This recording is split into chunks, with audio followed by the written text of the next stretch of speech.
It's not even that bad. I still have that much sauce. Zeke, tell us.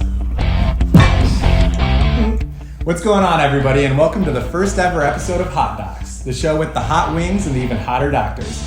I'm joined today by second-year internal medicine resident, Dr. Zeke Quittner-Strom. Zeke, thanks for joining us. It's absolutely my pleasure.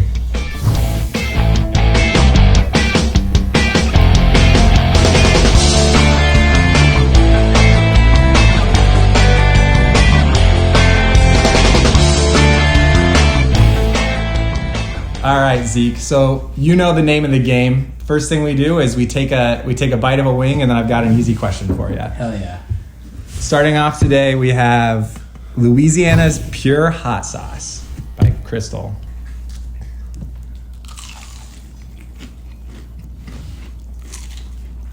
Hell yeah. These are great wings. Fantastic. Really crispy. Thanks. All right, Zeke, while you're munching on that, this is an easy question for an easy wing. After attending Tufts University, where you earned your BS in biological sciences, you then went on to attend the University of San Antonio, where you studied medicine. During that time, you chose to apply for internal medicine residency. Tell us a little bit about how you chose internal medicine. Yeah. I think for me, it was kind of more of a delayed decision-making process rather than like a proactive choice, which doesn't sound very satisfying. And I think ultimately didn't feel extremely satisfying for me, but I was kicking the pail down the road a little bit because I never found anything I was extremely passionate about during medical school, but that's partially on me for not like exploring enough, I think. So, but I mean, it checks a lot of boxes for me.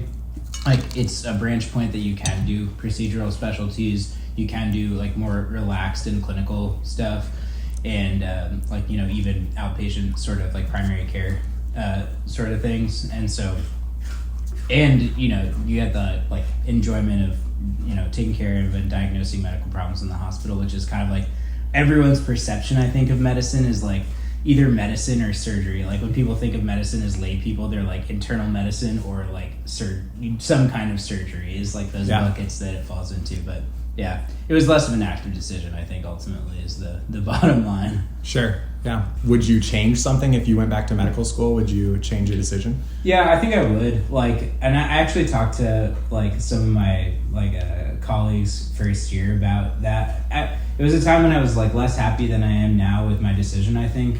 But I was probably ultimately more suited, I think, to do procedural stuff than I was to do the internal medicine stuff. I noticed it in the way that I kind of interact with like patients and with their medical problems in a different way than like some of my internal medicine colleagues. The things I focus on, like my interest in, you know, efficiency, or kind of like maybe ignoring some of the more minutia. IR, I think about doing a lot, like that would have been good for me.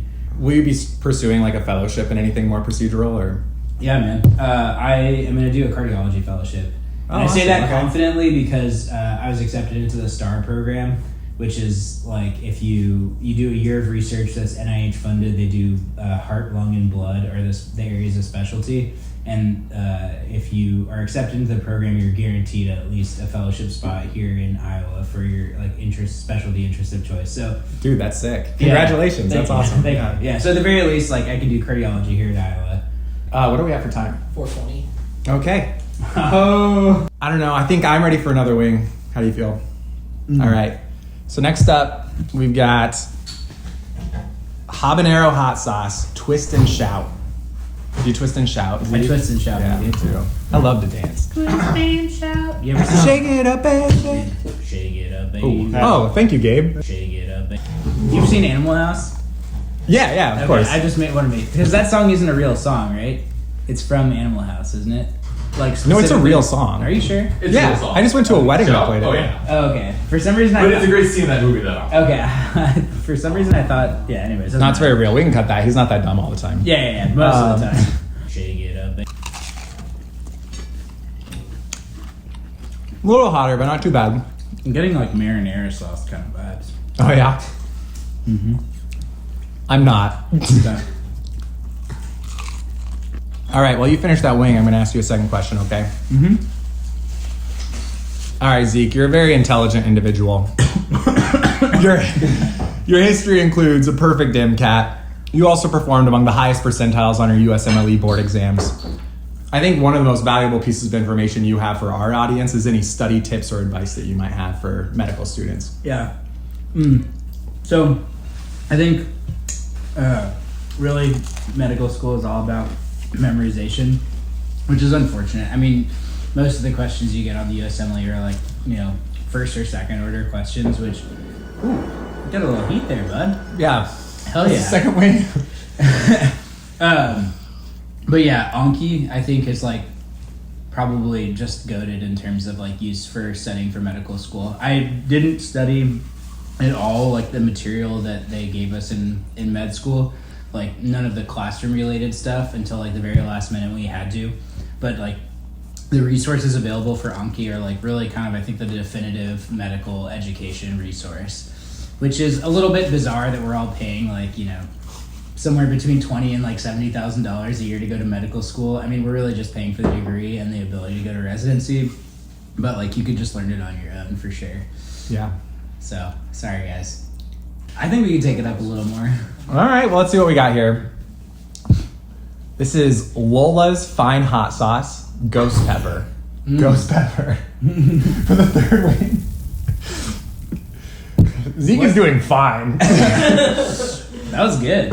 It's just really hot on my lips. Yeah, I'm warning you that for the last one, I think we'll have to bring out the milk. Yeah, David, you don't get milk until Zeke asks for it, so.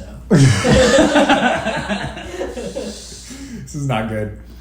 All right, Zeke boy. I can't skimp on it if you can't skimp on it. Oh, dude, you went way harder than I did. Okay, good. All right, third wing.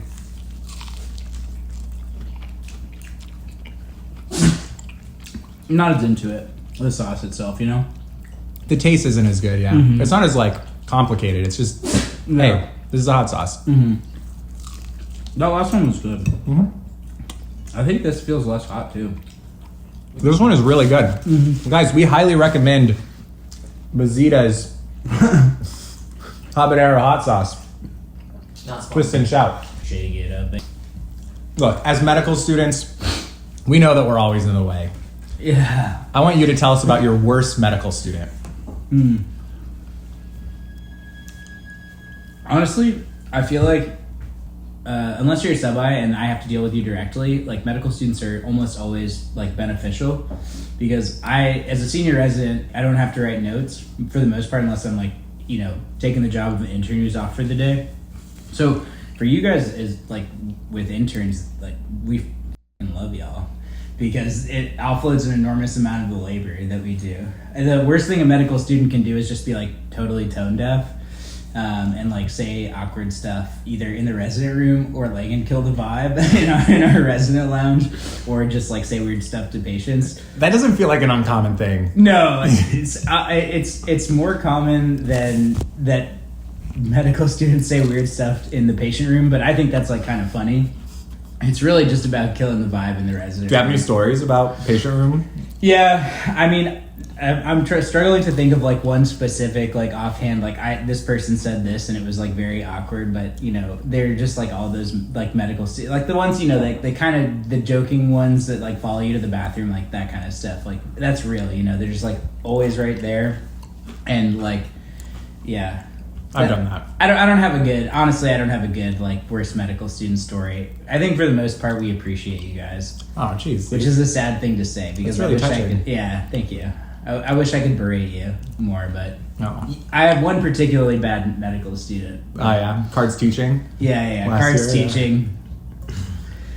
I did follow a resident to the bathroom one time, which is like something I never thought I'd be the guy to do. Like, I feel like, anyway, it was a psych resident, and she like stood up so fast and like ran out of the room, and I was like, "There's an emergency. It's gonna be awesome." There was an emergency. It was not awesome. She was like farting on the way to the bathroom. Honestly, it's gonna be me here in a little bit. I'm gonna be like, I think we're ready for the fourth wing. All right. Let's see here. Oh, it's another Lola's. Okay. Lola's Fine Hot Sauce Carolina Reaper. Lola didn't impress us last time. No, I don't know. Let's see what she's got. Yeah. Is Carolina Reaper hotter than a ghost pepper? Yes. I think Carolina Reaper is maybe supposed to be the hottest pepper. Will someone fact check us? What was the question? Is Carolina Reaper hotter than what? What's the hottest pepper in the world? Carolina Reaper. Oh, all right. Hottest pepper in the world. Let's go.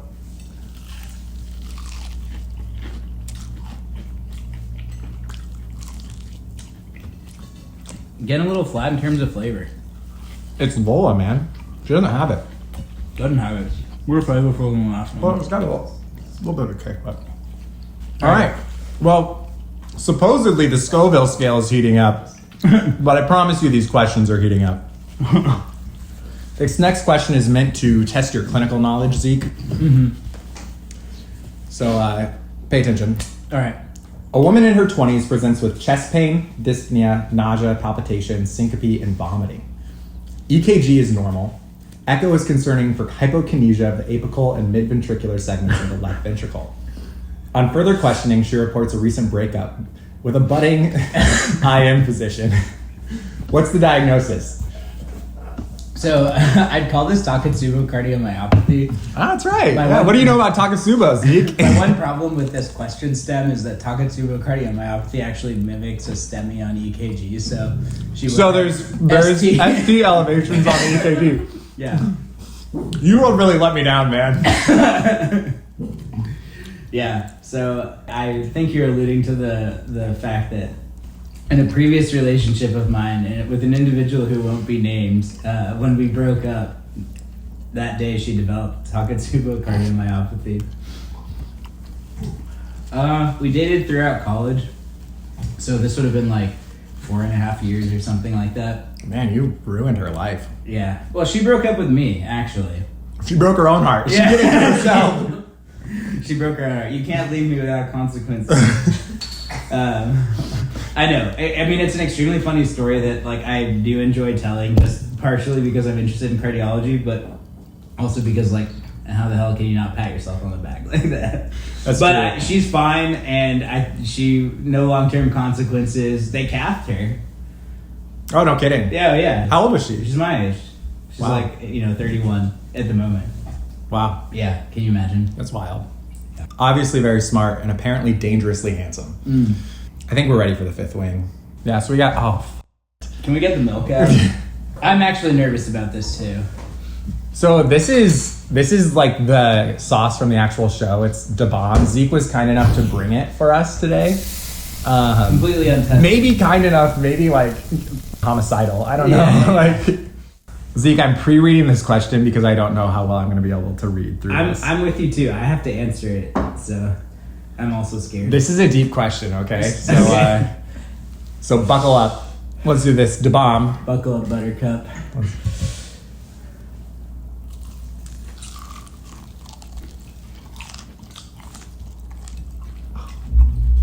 Uh-oh.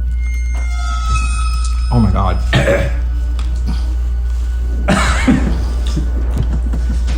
It's not good. No. I'm eating more chicken in the hopes that something will change, but nothing's changing.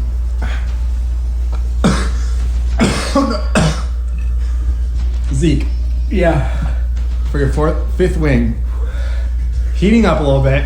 I don't think we got a very good, like, we didn't really, like, we didn't work up to that fifth wing. Okay. As a resident, you're constantly learning and adapting. Tell us about a moment during your residency that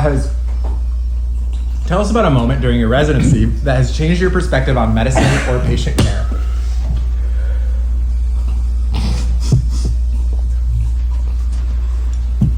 It's not even that bad. I still have that much sauce. Zeke, tell us. Are you gonna barf? You did a trash can?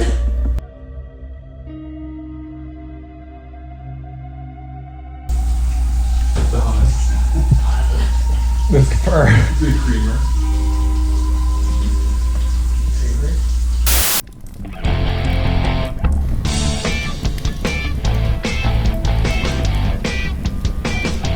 Actually, this happened to me during medical school, not during residency. But we had a patient who had come in for an abscess on his hand, the back of his hand, because he was injecting IV drugs. Oh.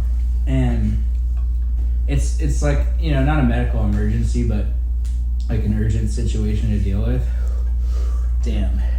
And this guy started withdrawing while he was in the hospital.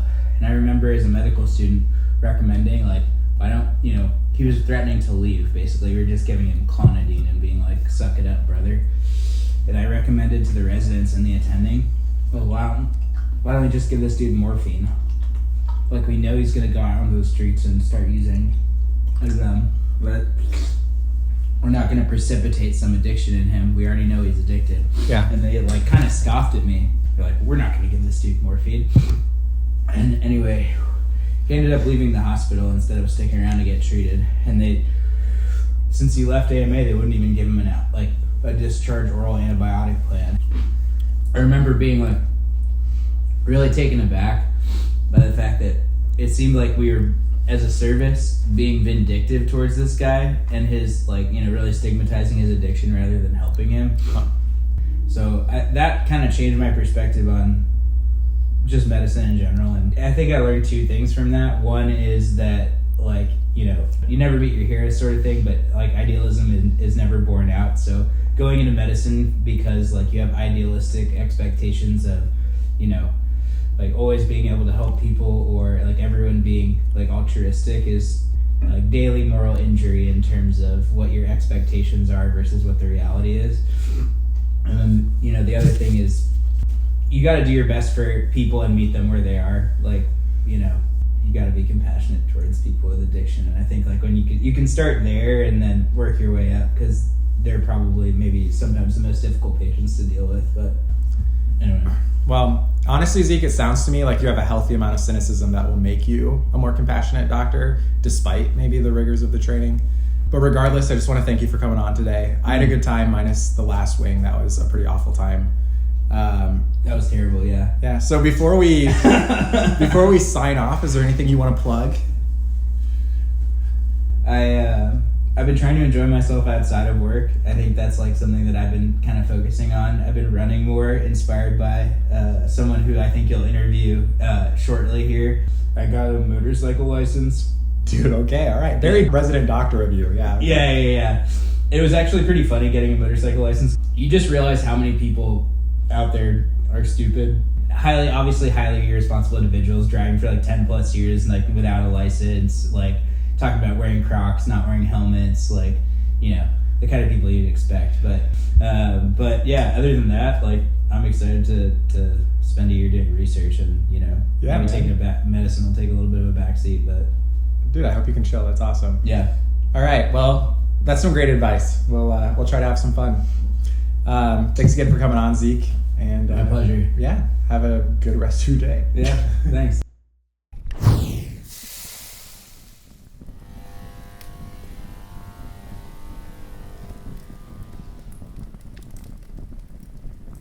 Dude, that wing was horrible. Oh, it was pretty bad. And my secretions are getting spicy. Yeah. My tear film feels warm. Yeah.